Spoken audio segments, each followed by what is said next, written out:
संक्रांतीचा उत्सव निसर्गाचा उत्सव आहे. पौष महिन्यात सूर्य मकर राशी प्रवेश करतो, म्हणून हा उत्सवाला मकर संक्रांत म्हणण्यात येते. सूर्य आपली पृथ्वीकडील परिभ्रमणाची दिशा बदलतो, तो सहजतेने उत्तरेकडे सरकत जात असतो, म्हणून त्या काळाला उत्तरायणही म्हणतात. सूर्याच्या संक्रमणाची जीवनाचे संक्रमणाची जोडलेले आहे. ह्या दृष्टीने या उत्सवाचे सांस्कृतिक दृष्ट्या देखील आगळे महत्त्व आहे. तमसोमा ज्योतिर्गमय अंधकारातून प्रकाशाकडे प्रयाण करण्याची वैदिक ऋषींची प्रार्थना या दिवसाच्या संकल्पित प्रयत्नांच्या परंपरेने साकार होणे शक्य आहे. कर्मयोगी सूर्य स्वतःच्या क्षणिक प्रमादाला झटकून अंधकारावर आक्रमण करण्याचा त्या दिवशी दृढ संकल्प करतो. त्या दिवसापासून अंधार हळूहळू कमी कमी होत जातो. देव देखील ह्या दिवशी झोपेतून उठतात. चांगली कामे करायला या शुभ दिवसाने सुरुवात होते. धार्मिक हिंदू मकर संक्रांतीनंतर स्वतःला मृत्यू यावा असा जप करीत असतात. कृतात यमराज आला उत्तराना यापर्यंत थांबवून धरणारे भीष्म पितामह यासंबंधीचे ज्वलंत उदाहरण आहे. अग्नी, ज्योती व प्रकाश यांनी युक्त गती म्हणजे शुक्लगती आणि भुसार व अंधाराने युक्त गती म्हणजे कृष्ण गती. ह्या दृष्टीने पाहता उत्तर आयानात मृत्यूची आकांक्षा म्हणजे तेजस्वी व प्रकाशमान मरणाचा जप. धुरासारखे काळे वाहन नकारासारखे भेदायक जीवन माणसाला निकृष्ट मृत्यूकडे ओढून नेते. मकर संक्रांत म्हणजे प्रकाशाचा अंधकारावर विजय. मानवाचे जीवनही अंधकार व प्रकाश यांनी वेचलेले आहे. त्याच्या जीवनाचे वस्त्र काळ्या व पांढ्या तंतूंनी विणलेले आहे. आजच्या दिवशी माणसाने संक्रमण करण्याचा शिवसंकल्प करावयाचा असतो. यासाठी केवळ संदर्भ नाहीत तर मानवी मनाचे संकल्पही बदलले पाहिजेत. हे विचार क्रांतीने शक्य आहे. क्रांतीमध्ये हिंसेला महत्त्व असू शकते, परंतु संक्रांतीमध्ये समजुतीचे साम्राज्य पसरलेले असते.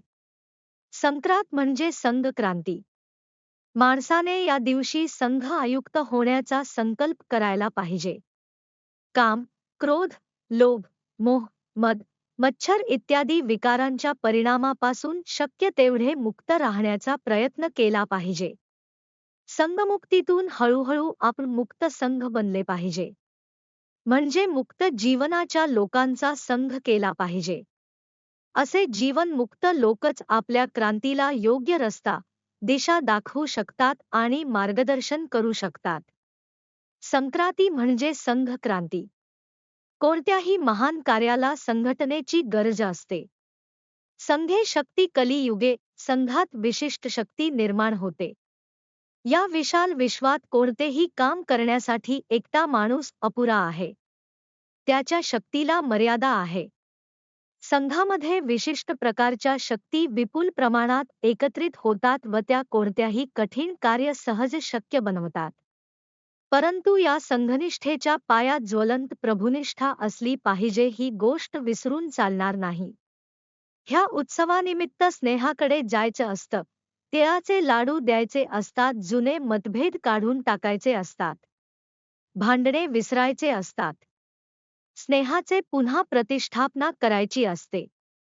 महाराष्ट्रात तर हा उत्सव अतिशय प्रचलित आहे. ते एकमेकांना तिळगुळ देतात व देताना म्हणतात, तिळगुळ घ्या आणि गोड गोड बोला. गुजरातीत आजही ब्राह्मणांना लाडू देण्याची प्रथा आहे. त्याच्या पाठीमागे एक वेगळा भाव लपलेला आहे. आपले व त्याचे संबंध दुरावले जातात. ते तुटू नयेत म्हणून ब्राह्मणाकडे जाऊन तीळ गुळाच्या लाडवाद्वारे आपल्या मानवी स्निग्धता व हृदयाचा गोडवा द्यायचा. जुना स्नेह पुन्हा उभा करायचा आणि आपल्या कल्याणासाठी आपल्या जीवनात त्याचे गर्वाने भरलेले स्थान टिकून ठेवायचे. या दिवशी पतंग उडविण्याच्या प्रथा आहे. त्याच्या पाठीमागेही विशिष्ट अर्थ आहे. सामान्यरित्या पतंग उडविण्यासाठी मोकळ्या मैदानात, एखाद्या इमारतीच्या छपरावर किंवा आगाशी जावे लागते आणि थंडीच्या दिवसात सूर्य स्नान घडते.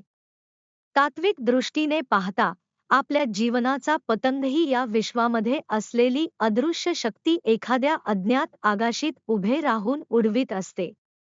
संक्रांतीच्या दिवशी जसे आकाशात लाल, पिवळे, हिरवे वगैरे रंगाचे पतंग उडताना दिसतात तसे या विश्वाच्या विशाल आकाशात सत्ताधीश, श्रीमंत, विद्वान वगैरे अनेक प्रकारचे पतंग उडत असतात. पतंगाचे अस्तित्व व मस्ती जोपर्यंत राहते की तोपर्यंतच त्याची दोरी सूत्रधाराच्या हातात असते.